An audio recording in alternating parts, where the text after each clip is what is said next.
Now, Yahtzee is a game we have all played as kids with our families, whenever, all right? This is a staple game and a very, very important game, I want to say, in the history of gaming. In fact, there's even the term rolling your dice Yahtzee style means after you roll your dice, you can you get 2 more chances to re-roll the ones that you didn't like. That's a rule that's implemented in many, many, many different games now. But the idea of just rolling your dice, keeping what you like, and going with that is, it's a nice concept. It's fun, it's simple, and it's very accessible for gamers of any level. So if you like Yahtzee, but say you want something a little bit more to it, this is Coach Troy, and I got 5 better games than Yahtzee. Let's get into them.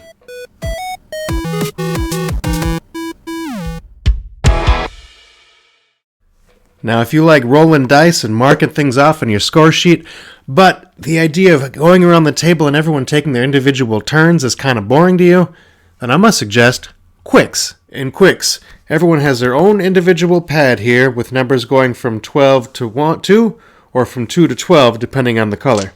You're going to roll your dice and you're going to combine the colored dice with the white dice and you're going to decide which one you want to mark off, starting from the right side here and going all the way to the left.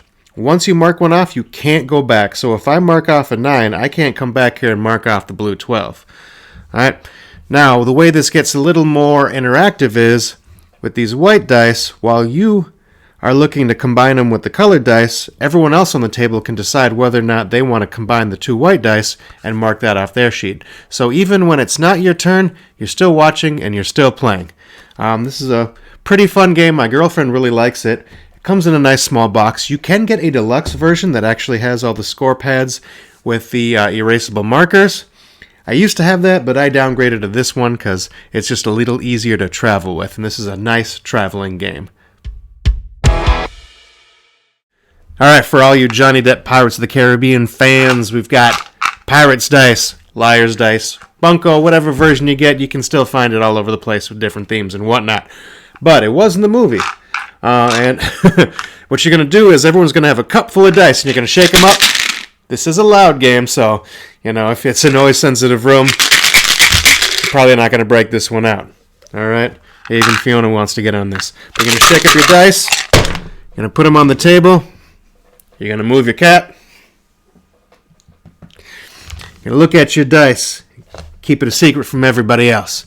And then someone's going to start on the table, and they're going to say, I think there's 4 5s on the table. You're going to go around the circle, either calling it or adding more. I think there's 5 5s, 6 5s, 7 5s, 8 5s, until finally somebody calls it and says, I don't think there's going to be 8 5s. And at that time, everybody reveals their dice. You're going to count up how many 5s. If there are 8 5s or more, then the person who called it is going to lose one of their dice. All right? If there's not 8 5s, then the person who said 8 is going to lose one of their dice. And you're just going to keep on going and going and going until one person remains and everyone else's dice are gone. So if you like to be a little bit deceitful, a little bit tricky, have a good poker face on you, then Pirates Dice, Liar's Dice, Bunco is a solid game for you. Now, if you like being a little bit tricky and a little bit deceitful, but you want to really up the ante there, then I'm going to suggest Bang, the dice game. Though I personally prefer the Walking Dead version. Same game, I just like this theme a little bit better. In this game, you're going to be on one of 3 teams, either with the sheriff, the outlaws, or you're going to be a renegade, all right? The outlaws want to kill the sheriff. The sheriff and the deputies want to keep the sheriff alive, and the renegade wants everyone else to die and to be the last one to survive. So you're taking your dice, rolling them, and depending on what you get, you'll be shooting other people around the table and taking health away from them, slowly eliminating other players, trying to deduce who is on which team, because you don't know. You don't know who your teammates are. You don't know who the sheriff is. You don't know who that renegade is. You don't know what the other players have, and you're trying to figure it out by watching how they react and doing some table talk. So it's a little bit tricky and definitely more interactive than some of the other games in this series. Another cool part about this game is you will have a character, a special character that has a special ability that no one else is going to have. So it might give you more health, it might make you do more damage to others, it might make it easier to hit other people. Alright, but every character is going to have a unique special ability. And that definitely changes up the game, so every time you play it's going to be a little bit different. Now this does play with a little bit higher player count. I'd say 5 to 8 is probably best. So if you got a bigger game group, you want to be a little bit mean, a little bit deceitful, and you really want to eliminate your friends, this is a solid game to play. Now if you feel like pressing your luck and having some money on the table, then the Vegas Dice game is a game for you. It goes by a few different names, Las Vegas, Vegas Dice, but pretty much are all the same. They play very similarly. And in the game, you're going to have 6 different casinos with numbers on them, right? 1 through 6, just like your dice. And they're going to have certain amounts of money on them. Now, what you're going to do on your turn is you're going to roll your dice, and dice of the same number, you're going to put them all together and figure out which casino you want to put your dice on. If you got a lot of dice, you can put them on one, thinking you're going to own that one for sure.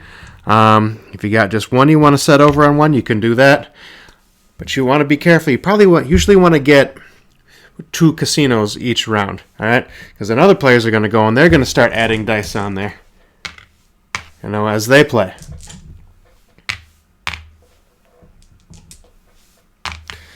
At the end of the round, whoever has the most dice on a casino collects that money.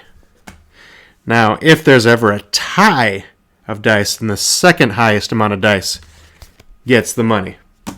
So there's a lot of that's my casino, stay out of my area. You get very territorial. It's almost like Risk in a way, where you're trying to control the area of the casino with dice.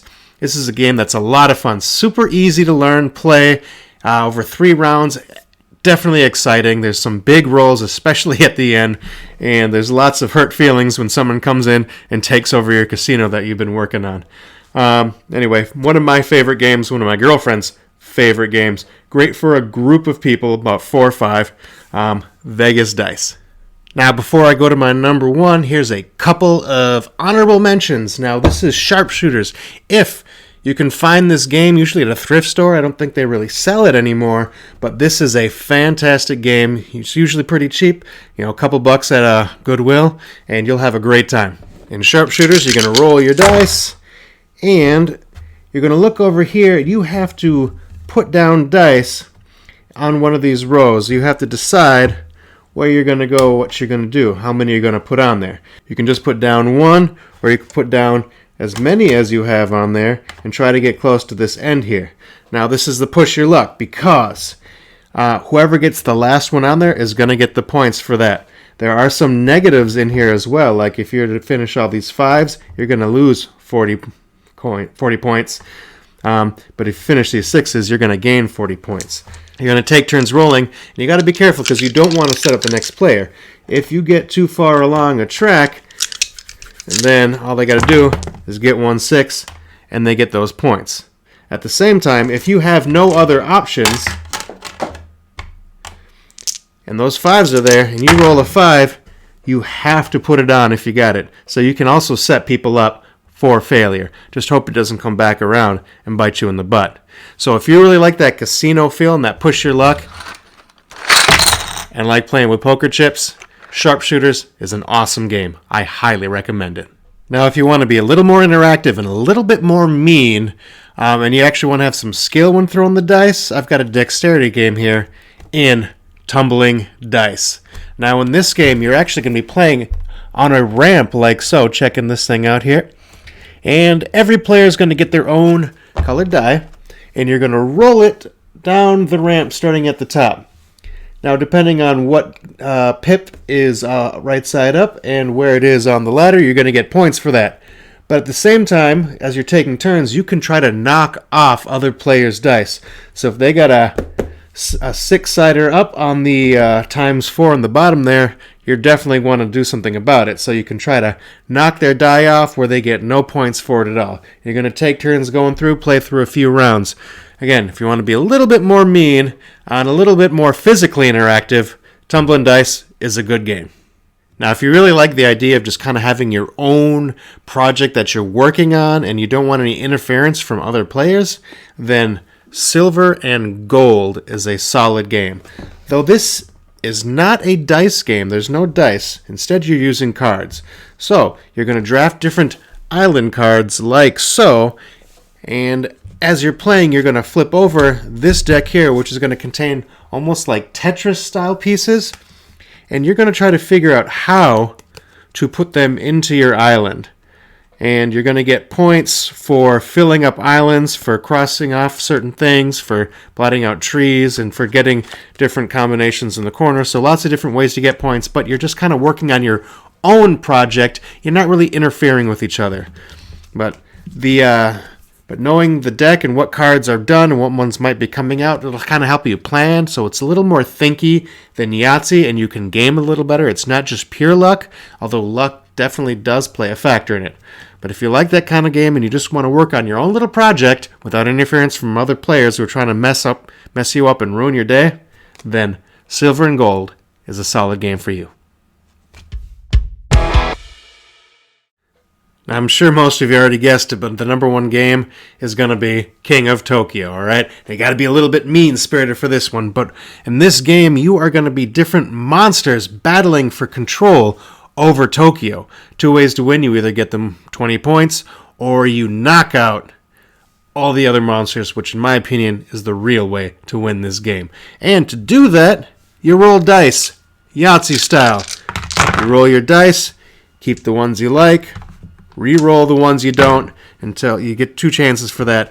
And based on that, you're either going to be doing damage to other creatures, regaining health, gaining points, or gaining like little energon cubes, as I call them. You get so many of those, and you can trade them in for special powers.